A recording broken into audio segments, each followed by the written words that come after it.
Now, the second faulty assumption with a question that was asked earlier about the tithe is that what we need to consider as a valid practice or as valid practices in the New Testament is what was practiced in the church following the death and resurrection of Jesus Christ, or what we see being practiced in the early church.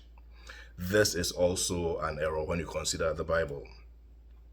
For example, in the early church, they had this practice of sharing all things together. When you study the Bible, this is not established for the church as a doctrine we should follow.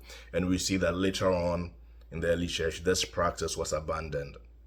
Also, when you study Revelation, we later find that some of the early church adopted practices which Jesus said he hated. One of those is the practice of the Nicolaitans.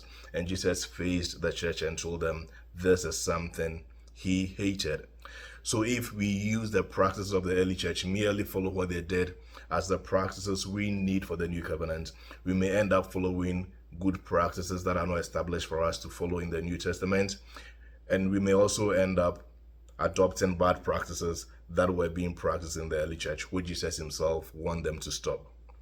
Rather, New Testament doctrine is based on what actually is established in the New Testament as doctrines for us to follow, whether we are given examples of others practicing it or not. Now, when we read Ephesians 1-3, the Bible says children should obey their parents in the Lord, for this is right. They should honor their father and their mother.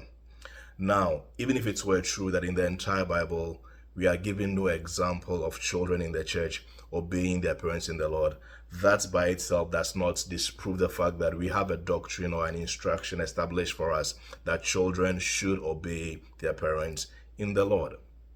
In the same way, when you study Hebrews chapter 7, the Bible establishes tithing in the new covenant.